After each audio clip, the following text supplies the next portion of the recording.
Good evening, everybody.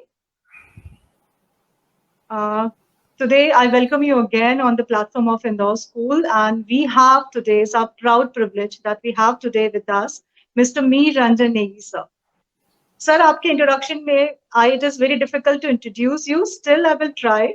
आप former goalkeeper of Indian Hockey National Field Team हैं, आप coach रहे हैं, आपने झलक दिखलाजा में भी अपने डांस के जलवे हमें दिखाए हैं. You have been a writer as well. Chak De India fame, everybody knows about your life story in some parts. So let's hear it from you. आप अपने बारे में हमें कुछ बताइए. आपकी जिंदगी बहुत रोचक रही है, बहुत उतार चढ़ाव भरी रही है. तो हम आपसे सुनना चाहते हैं कुछ आपकी जिंदगी के बारे में. Thank you, Rita. First of all, I would like to express my thanks to Indore School, जिन्होंने इतना अच्छा ये वेबिनार ऑर्गेनाइज किया है. आपके कुछ वेबिनार को मैंने देखा भी और मुझे बहुत अच्छा लगा कि जिस तरीके से सारे इंदौर के एजुकेशनिस्ट को आप लोगों ने कनेक्ट किया. और मैं कोई मोटिवेशनल स्पीकर नहीं हूँ, कोई मैनेजमेंट गुरु नहीं हूँ, लेकिन हाँ ये बात सच है कि मैंने हिंदुस्तान की हॉकी टीम को बखूबी मैनेज किया. और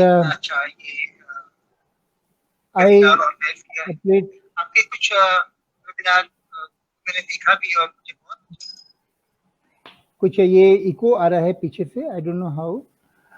Yes, sir, it's been corrected, it's been taken care of. हाँ कोई बात नहीं है ना. तो 5 साल मैंने अपने देश को खेला, रिप्रेजेंट किया और always I was number 1 goalkeeper. और उसमें मैंने बहुत सारे ऐसे मैचेस हैं जो हिंदुस्तान को जिता के दिए. बहुत सारे मैचेस हैं जहां पर हम लोगों ने खूब सेलिब्रेट किया और खूब जबरदस्त तरीके से जीते. लेकिन एक मैच जो था जिंदगी का, एक मैच उसने पूरी जिंदगी जो थी वो पलट के रख दी. वो मैच था 1982 एशियन गेम्स का फाइनल मैच पाकिस्तान के साथ में.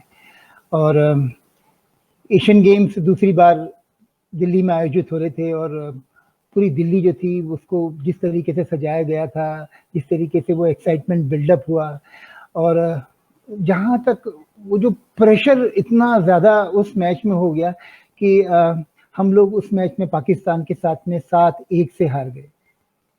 ये पहली बार था कि इतनी बुरी तरह से हिंदुस्तान हारा था. लेकिन मैच तो अपनी जगह था, लेकिन मैं पहला ऐसा आदमी था जिसके ऊपर ये गद्दारी का तगमा लगा.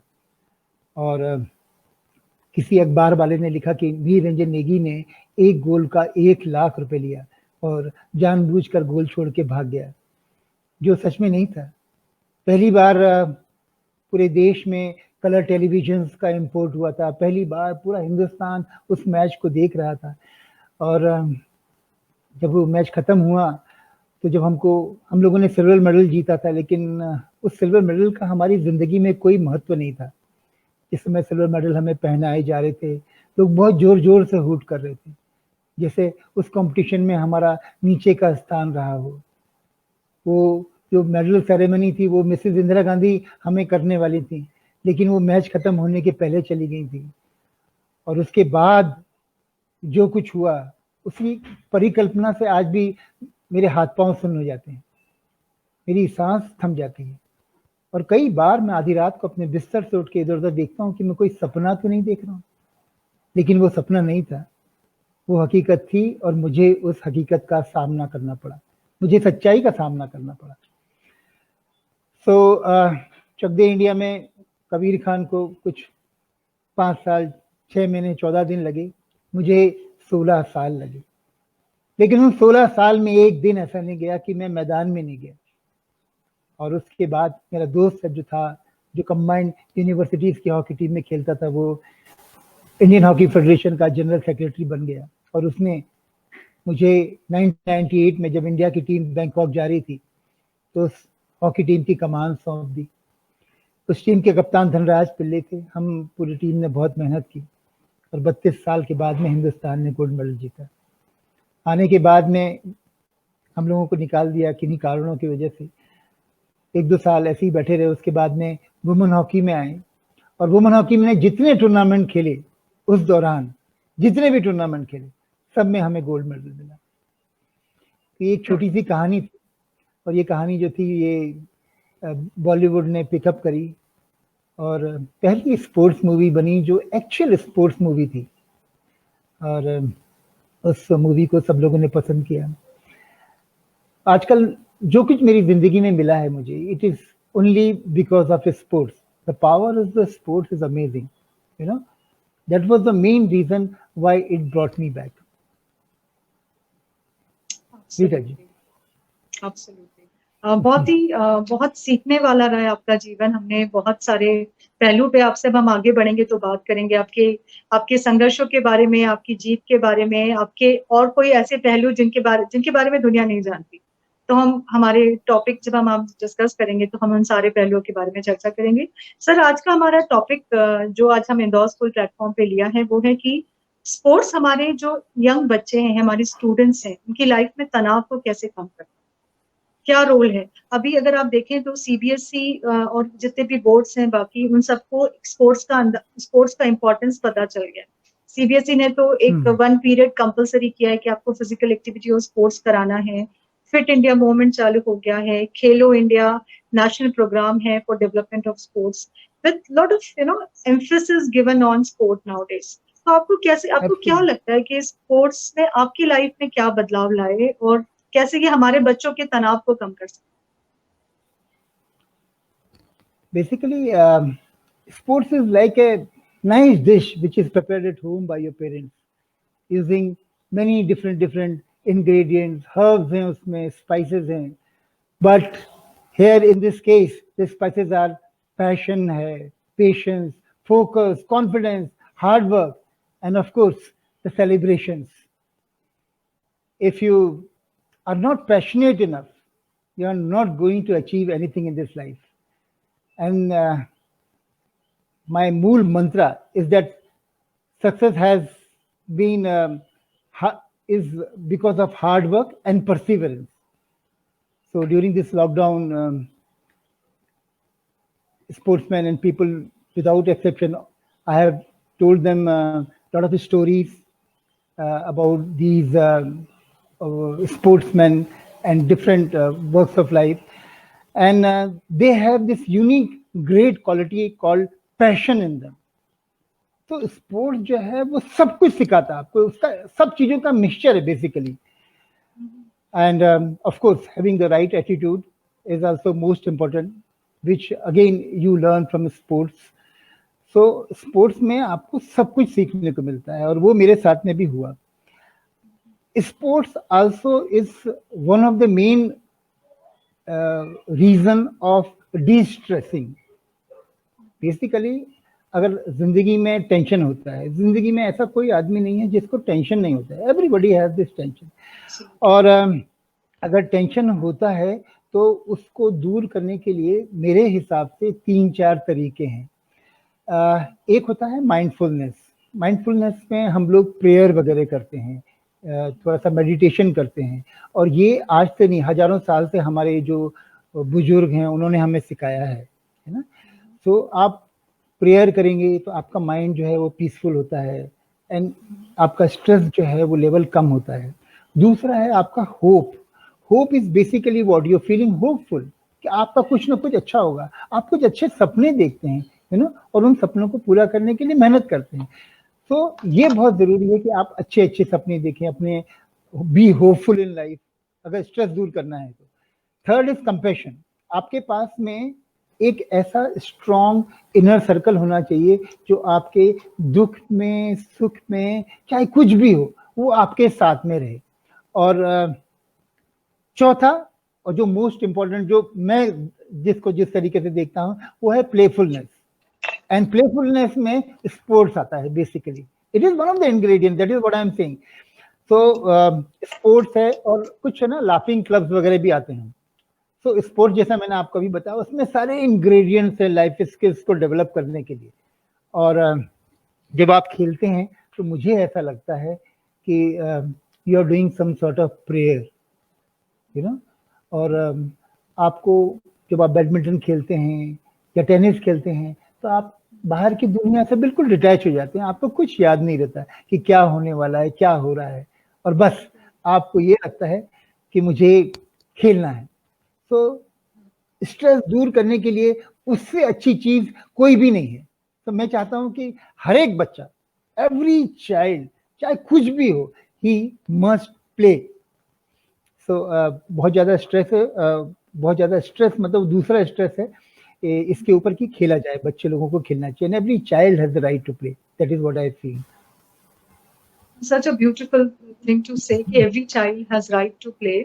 और बच्चे अगर तनावग्रस्त हैं तो अगर स्पोर्ट्स खेलते हैं तो वो automatically mindfulness, hope, compassion, playfulness ये सब चीजें सीख जाते हैं और इनको बिल्कुल, उनकी पढ़ाई में भी काफी हेल्प होती है सर, राइट? ग्रेट. सो अब और अपने बातों का सिलसिला और आगे बढ़ाते हैं सर. और आज हमारा आज फॉर्मेट थोड़ा डिफरेंट है. We thought to make it more interactive. So we have some young participants with us from different schools and they have a lot of questions to ask. So I'm hope कि हम उनके questions लेते हैं. हमारे पहले participant है वेदांत काबरा जो class 9th के DPS के student हैं. Vedant is here with us. Vedant? Good evening, sir. Yeah. Good evening, Vedant. So my question is, win Okay. or lose, everything has to be accepted with grace, but it is difficult to do that. How to tackle that? It's a very difficult question. At your age, you are asking this question. See, if you are a sportsman, then you have to learn to accept defeat almost every day, every session. You learn these qualities of accepting defeat, and that is one of the reasons why you don't see any sportsman committing suicide or doing anything wrong. If you're playing, then I don't know whether you will learn to be victorious in life, but you will definitely learn to accept defeat in a very nice way. So if you're playing any game, badminton शुरू करोगे, table tennis शुरू करोगे, ऐसा कभी नहीं होगा कि आप एकदम से जीतने लग जाओगे, तो आप हारोगे. और जब आप हारना सीखोगे तो अपने आप आपके जो दूसरी जिंदगी है आपकी, है ना, वो भी बिल्कुल वैसे के वैसे ही चलेगी. ठीक है ना. और तो सर जब हम हारेंगे, देखिए सर जब हम हारते हैं तो उसको एक्सेप्ट कैसे करें? ये बच्चे कैसे एक्सेप्ट करें कि हारना गेम का ही एक पार्ट है? गेम का हिस्सा है हारना. तो ऐसा कोई नहीं है जो जिंदगी में हारता नहीं है, किसी को दुख नहीं है, ऐसा कोई भी नहीं है, है ना. तो sports is a way of life. खेल जो है वो जीवन का एक अलग रूप है, दूसरा रूप है ना. तो जीवन में भी ऐसा कोई नहीं होता जो जीतता जाता है, जीतता चले जाता है. हार तो जिंदगी का एक हिस्सा है. उसको एक्सेप्ट कैसे करें वो आप अपने अंदर डेवलप भी कर सकते हैं. वो डेवलप कर सकते हैं मेरे हिसाब से खेल के, है ना. ऐसा कोई प्राणी नहीं है जिसके अंदर फाइटिंग स्पिरिट नहीं है. कोई प्राणी नहीं है. छोटी सी चींटी होगी, बड़ा सा हाथी होगा, छोटी सी गौरैया होगी, बड़ा सा बाज होगा, सारे के अंदर एक फाइटिंग स्पिरिट है. लेकिन उस फाइटिंग स्पिरिट को ह्यूमन बीइंग्स डेवलप कर सकते हैं बाय वे ऑफ प्लेइंग. जब आप बार बार खेलते हैं, बार बार हारते हैं, बार बार जीतते हैं, तो वो आपके अंदर का जो वो चीजें हैं ना, वो सब आप डेवलप कर सकते हैं. तो ये जो क्वालिटी है आपकी, हार को एक्सेप्ट करना, ये भी आप डेवलप कर सकते हैं. ठीक है. Thank you, sir. Welcome. Thank you, Vedant. Thank you, Vedant, for your wonderful question. We have our next participant, young participant, Mihika. She is from class 11th और वो शिशुकुंज से हैं. Hi, Mihika. Good evening, sir. Good evening, Mihika. So my question is, how do you get ready before you play? I mean, how do you maintain your mindset positive and all? It's again a very good question. Basically, एक है ना, जितने भी बड़े players हैं, whatever big they are, no, they visualize. There's something called visualization. So there was a coach who told his team to write something about the match which they were going to play. You know, they wanted them to visualize that particular match. And one of the player in the extras, he was not playing. He was in the extras, and he wrote, you know, he wrote that well, in the dying moments of the game, in the extra time, I will be asked to go in the football field and I will score the goal. And can you believe, Ritika, the same thing happened. Same thing happened. And he scored the winning goal and they won the goal. And even when they are playing golf, the top players in the world, when they are playing golf, they basically visualize the each and every shot beforehand. They think about it. They are not actually playing. Like, for example, there have been champions who were sitting in the house and visualizing every day that they are going to play their particular sport. For example, you are in this particular lockdown. You are not able to go out. Okay. And what game you play? For example, you play badminton. You imagine all the time playing badminton, going ahead, going like this all the time. And this has happened with people who were in jail. Can you believe this? They were in jail for so many years and they were visualizing that they are playing. And the power of the mind is something amazing, you know. And you play only through the power of your mind. You don't play with hands, you don't play with your body, you play here. Because if you play with your body, then every day the same person is gonna win, which is not true. Every day is different. You know, someday somebody plays well because your mind plays. Okay. Thank So, you. And secondly, I have one more question. If someone is if the opponent is trying to dominate us, so how do we tackle that? you mean to say bully? Somebody Yeah. is trying to bully? Huh? Yeah. Yeah, actually, it is it is not uh, it is not correct to say that you should always bow down before everyone. You know, whenever there is something bad happening, you have to raise your voice. Okay, Gandhi ji कहते थे ना, एक थप्पड़ मारेंगे दूसरा गाल दिखा दो, वो जमाना गया है, अभी जमाना गया है. You need to be street smart. Okay, somebody is bullying you, you have to fight back in life.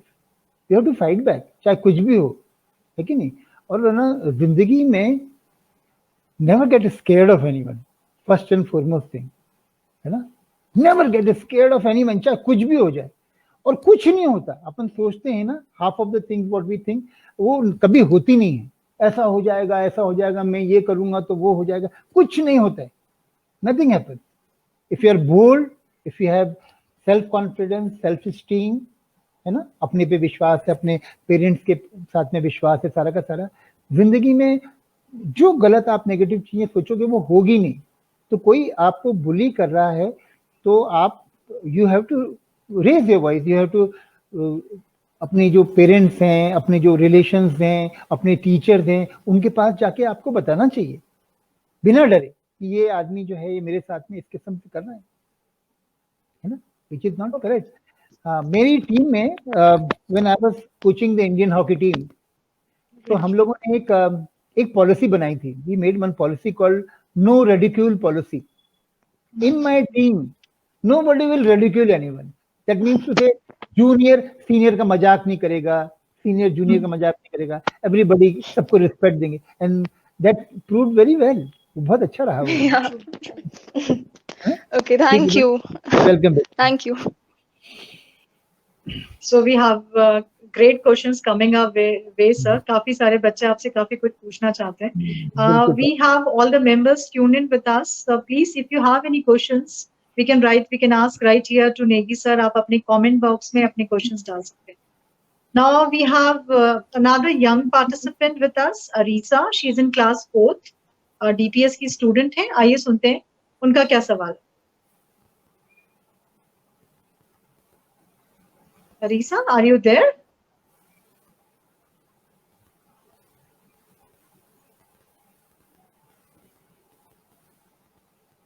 Arisa?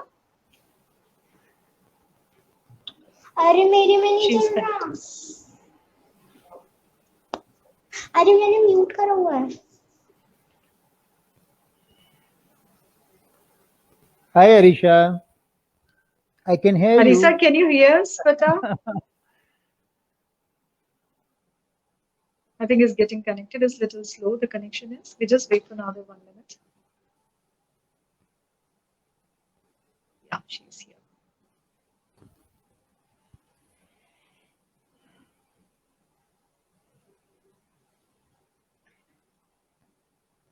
Okay. I think Arisa को time अगर connect करने में लग रहा है तो we can have another. I think she is getting connected. Just see for another 1 minute more. Yes, Yeah. नमस्ते sir, मेरा नाम अरीसा श्रीवास्तव है। मुझे एक क्वेश्चन पूछना है कि सब लोग कहते हैं कि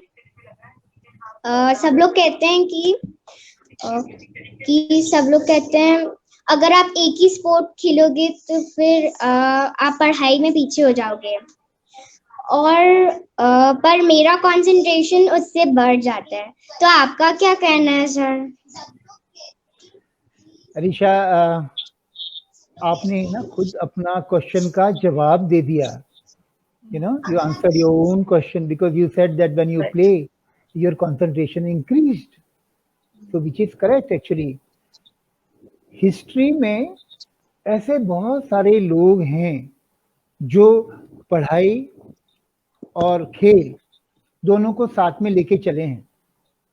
ऐसे भी लोग हैं जिन्होंने 2-2, 3-3, 4-4, 5-5 गेम्स में अपने देश को रिप्रेजेंट किया. इसके अलावा उन्होंने पढ़ाई भी करी. हमारे जो हॉकी के हमारे जो कप्तान थे, his name is Zafar Iqbal. Zafar Iqbal was captain of the Indian hockey team when 1982 हम लोग जब हारे थे ना तभी. और वो इंजीनियर थे. इंडियन एयरलाइंस में बहुत बड़ी पोस्ट पर रिटायर हुए वो. और सेम वे हमारे साथ में ऐसे MM सोमैया थे और भी बहुत सारे प्लेयर्स थे जो बहुत पढ़ाई करते थे और उसके अलावा वो खेलते भी थे. तो जो पढ़ाई आप करते हैं तो आपको एक है ना फोकस आपका ऑटोमेटिकली डेवलप भी होता है. और डेफिनेटली बिल्कुल आपको अपना खेल कंटिन्यू करना चाहिए, है ना. और बिल्कुल अपने पापा की बात नहीं माने. अगर कोई बोलेगी पढ़ाई पढ़ाई पढ़ाई, वो आपके वैसे आपको चाहते भी नहीं है. I think your mom Shubhra and your father Apurva, I know them so well. Your father is such a nice human being, बहुत ही बढ़िया. And he is my golfing partner also, and because of him only today I am talking to you. मैं चाहता हूँ कि तुम खूब खेलो बेटे, खूब इंजॉय करो जिंदगी में, खूब इंजॉय करो. और आप जिस चीज को इंजॉय करोगे ना, automatically things will fall in place. ये याद रखना है. किसी भी चीज को फोर्स करेंगे ना, कोई भी चीज, तो वो चलती नहीं है. मेरा एक दोस्त है, उसकी एक छोटी सी कहानी सुनाए हम आपको कि वो भारत पेट्रोलियम में एग्जीक्यूटिव डायरेक्टर था और बाद में वो नुमालीगढ़ रिफाइनरीज में मैनेजिंग डायरेक्टर होकर रिटायर हुआ.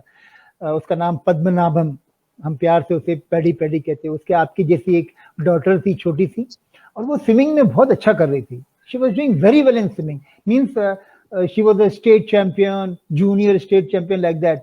एंड उनके जो कोच थे, उनको उनके अंदर एक ऐसी चीज नजर आई कि लगा कि कभी ये लड़की इंडिया खेलेगी तो मेरा नाम होगा, यू नो.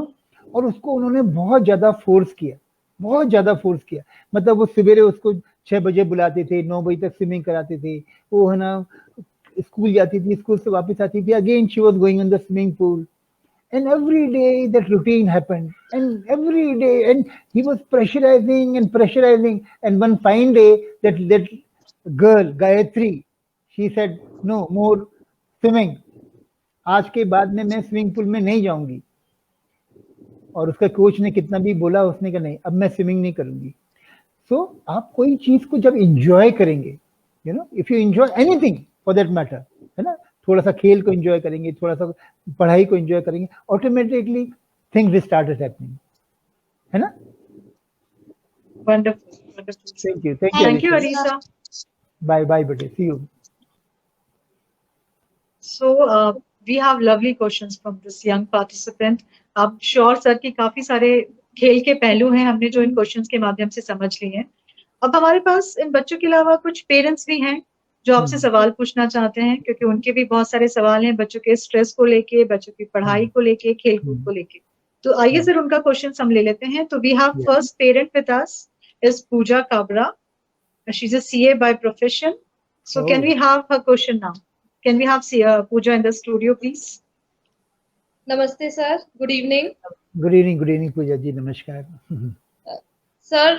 मैं अरीसा के क्वेश्चन से रिलेटेड ही एक क्वेश्चन करना चाहूंगी आपसे. जी सर, एक बच्चा can be either a sportsman और a scholar, that is what I feel. क्योंकि दोनों में बैलेंस करना बहुत मुश्किल हो जाता है आज इस कट थ्रोट कॉम्पिटिशन में. जैसे अभी आपने बताया कि उस लड़की ने स्विमिंग छोड़ दी, ऐसा कुछ मेरे बच्चे ने भी किया. मतलब उसने बैडमिंटन छोड़ा क्योंकि स्कूल अपनी तरफ खींचता है, स्पोर्ट्स अथॉरिटीज अपनी तरफ खींचते हैं, तो वो बच्चा लूज कर देता है कहीं ना कहीं अपने आप को. तो उस चीज को हमें कैसे टैकल करना चाहिए? अभी recently about 4-5 months back I went to Colonel's Academy in Mahu. वहाँ पर किरण बहादुर मैडम है वहाँ पर. She had called me. There I met this guy, young लड़का एक था, नाम मेरे को भूल गया हूँ मैं, but he was captain of the cricket team, captain of the basketball team. He was a badminton champion. He was an athletic champion, and he was a topper in his school. Topper.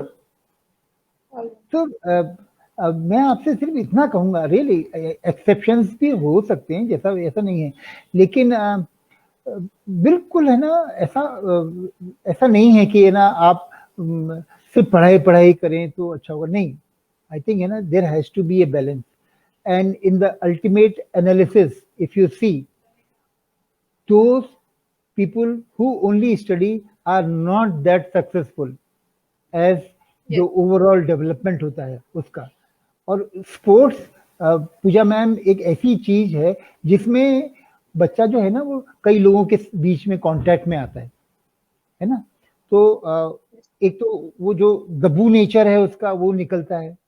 इसके अलावा उसकी एक friendship develop होती है, एक ऐसी friendship develop होती है जो जिंदगी भर चलती है उसके साथ में. और जो उसके जो टीम वर्क है, जो कॉन्फिडेंस बिल्डिंग है, जिस तरीके से खड़े रहते हैं, वो सारा का सारा ना वो फील्ड पे सीखने को मिलता है. वो आपको स्टडी रूम में नहीं मिलेगा. सो मेरे ख्याल से अपने बच्चों को आप ओवरऑल डेवलपमेंट के बारे में ज़्यादा सोचें.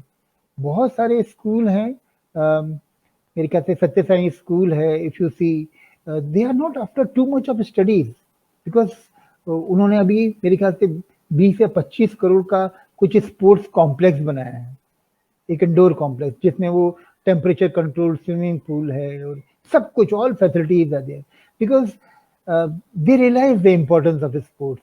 DPS है, I think DPS महू और Rao, they also develop such a fantastic infrastructure. So कहीं ना कहीं पे पेरेंट्स को ये समझना बहुत जरूरी है कि आप अपने बच्चे के ओवरऑल डेवलपमेंट के लिए कृपा करके उसे खेल में जरूर डालें.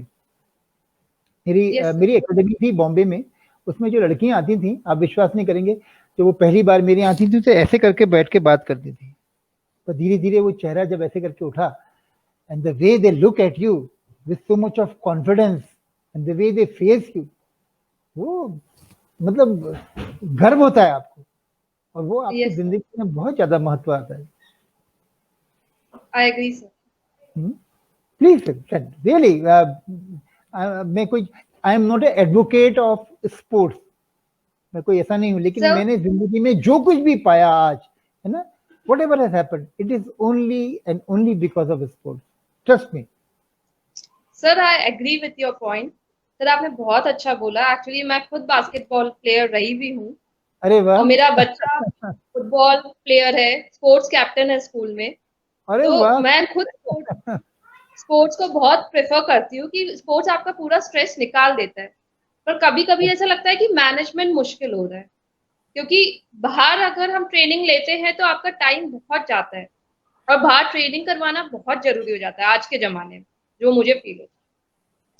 इसलिए एक है ना मेरा दोस्त, वही फिर से अगेन पद्मनाभन, भारत पेट्रोलियम का एग्जीक्यूटिव डायरेक्टर, वो सवेरे 8 बजे ऑफिस पहुंच जाता था, 8 बजे ऑफिस पहुंचता था, और वो रात को करीब 8 बजे तक ऑफिस में बैठता था। There was so much of pressure of work corporate में, लेकिन बात वो नहीं, बात ये है कि वो सवेरे 5 बजे टेनिस कोर्ट में जाता था, 5 बजे टेनिस कोर्ट में जाता था। Can you believe?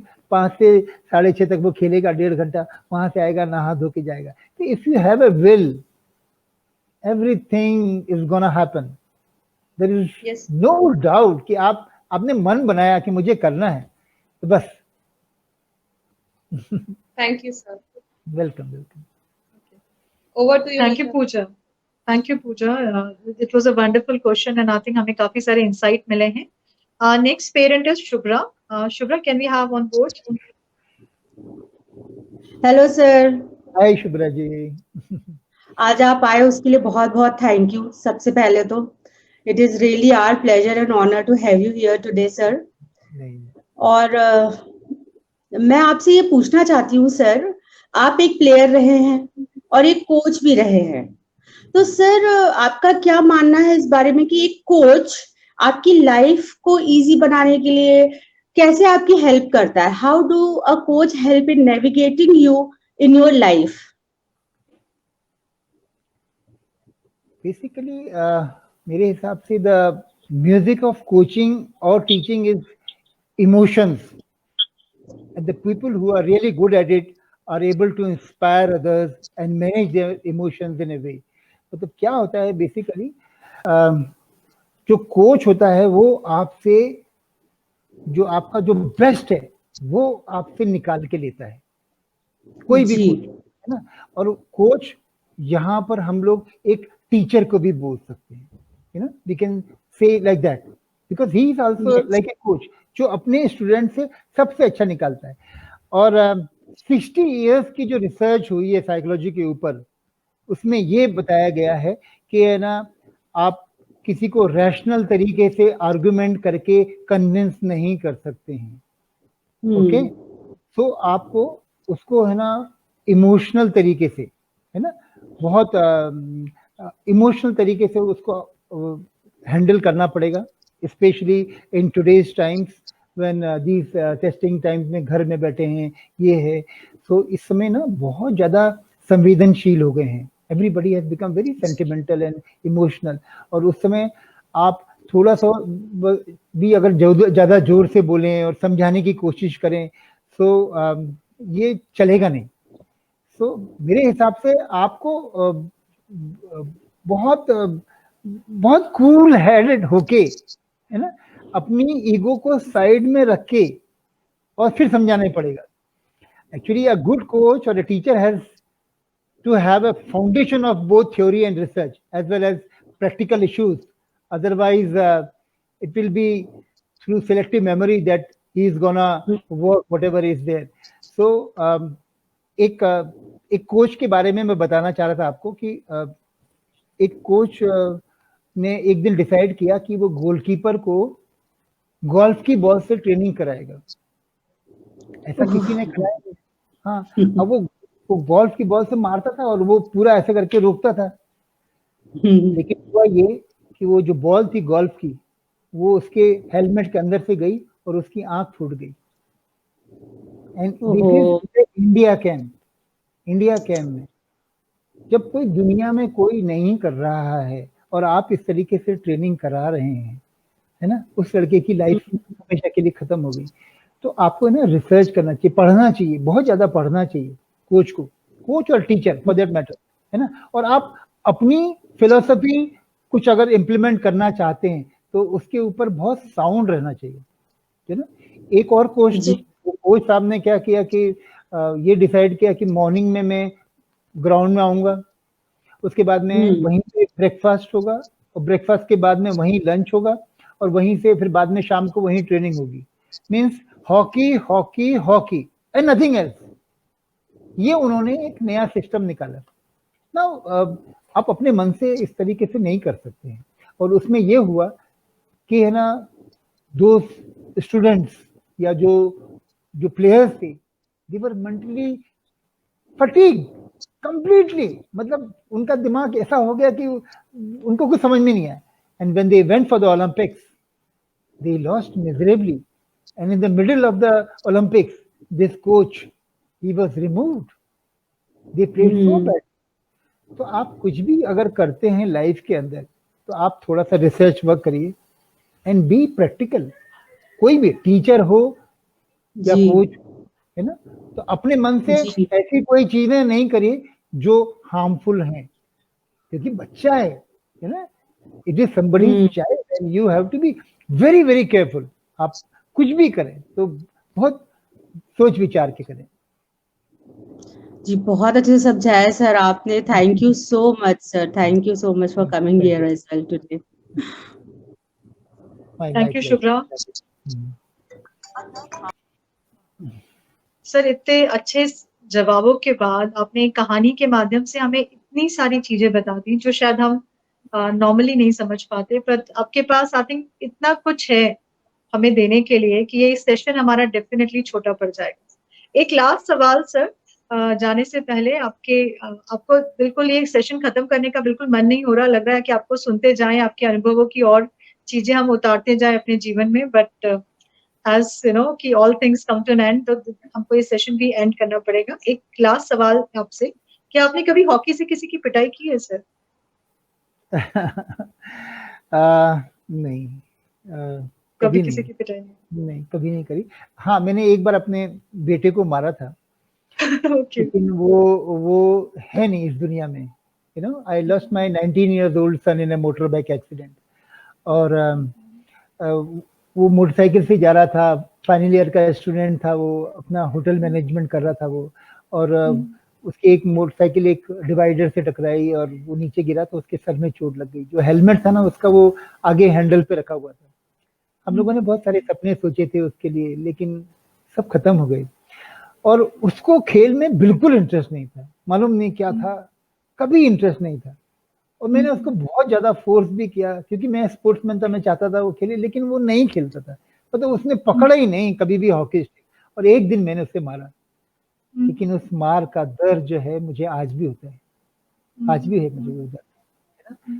हमने अपने बेटे के नाम पे एक फाउंडेशन बनाया जिसमें हम लोग बहुत सारी एक्टिविटीज करते हैं, और हमारी बहुत सारी एकेडमीज चली बॉम्बे में. हम लोगों ने स्ट्रीट चिल्ड्रन रखे साथ में, और हमारे लड़के जो वहां से एकेडमी से इंडिया के लिए भी खेले. लेकिन वो जो मैंने अपने बेटे को जो एक बार थप्पड़ मारा था, उसका दर्द जो है ना, वो आज तक है. तो हम लोग कभी भी ऐसा कोई काम ना करें जिंदगी के अंदर जिसका वो पछतावा हमें जिंदगी भर रहे. ठीक है सर, अब हम इंदौर में भी लुक फॉरवर्ड कि आप ऐसी कोई एकेडमी खोलें जहाँ पे हमारे बच्चों को कुछ सीखने का आपसे मौका मिल सके. अगर आपके कुछ ऐसे फ्यूचर प्लान्स हैं जहाँ पे हम इंदौर वासियों को भी आपकी कोचिंग का वो मिल सके, हम भी कुछ सीख सके, हमारे बच्चे भी कुछ सीख सके. मेरा जब मैं इंदौर आया वापस रिटायरमेंट के बाद में, तो मेरा बहुत मन था कि मैं मध्य प्रदेश की हॉकी के लिए बहुत कुछ करूं. लेकिन अनफॉर्चुनेटली सियासत की ये गर्म सर्द हवाएं थी ना, इन लोगों ने वैसा होने नहीं दिया. और कोई बात नहीं है, हम लोगों का यहाँ पर एक प्रकाश हॉकी क्लब है जहाँ पर हम लोग हॉकी सिखाते हैं, लेकिन उनका मैदान जो है वो भी छीन लिया गया है. There is no ground. अगर भोपाल में 4 एस्ट्रोटर्फ हैं, 4 एस्ट्रोटर्फ था देयर, और इंदौर में एक भी एस्ट्रोटर्फ नहीं है, जो इंदौर खेल की नगरी समझा जाता है. तो कहीं ना कहीं पे मैं चाहता हूँ कि एक है ना अच्छा सा इंफ्रास्ट्रक्चर क्रिएट हो. लॉकडाउन का पीरियड है, अभी तो हम लोग घर में ही बैठे हुए हैं, लेकिन आने वाले समय में खूब अच्छी फैसिलिटीज हों और बच्चे लोग खूब एंजॉय करें. और अपने बच्चों को सिर्फ इतना कहूंगा कि वो ये एक दौर ऐसा है जिसमें वो अपने आप को आने वाले समय के लिए तैयार करें. एक चीनी बांस होता है, एक चीनी बांस जो है ना, वो 5 साल तक, मालूम है ना, वो नीचे रहता है, और 5 साल के बाद, हाँ, और उसके बाद में सडनली वो एकदम बहुत जबरदस्त तरीके से 3 महीने में वो कितना, मेरे ख्याल से 8 मंजिल ऊंचा हो जाता है. तो वो 5 साल जो है वो अपने आप को तैयार करता है नीचे की तरफ, है ना, चीनी बांस. तो वो चीनी बांस बनना है हम सभी को, अपने आप को तैयार करना है आने वाले कल के लिए, क्योंकि आने वाला कल जो है वो थोड़ा टफ होने वाला है, गोइंग टू बी टफ. और मेरी सारी शुभकामनाएं हैं. मेरे लाइक कभी जिंदगी में कुछ काम रहेगा, कुछ भी रहेगा, anything related with sports, I would love to help you.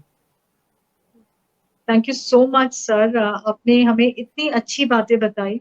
और इंदौर स्कूल के माध्यम से हम ऑल द अथॉरिटीज को अनुरोध भी करना चाहेंगे कि शहर को कंक्रीट जंगल ना बनाएं, कुछ मैदान छोड़ें, कुछ एकेडमी खोलें। हमारे पास इतने अनुभवी व्यक्ति हैं कि कुछ ऐसा करें कि हमारे बच्चे भी, चाहे वो किसी प्रोफेशनल एक्सेलेंस के लिए ना खेलें, पर खुद के लिए खेलें, खुद की सोशल स्किल्स के लिए खेलें, जैसा कि सर ने बताया।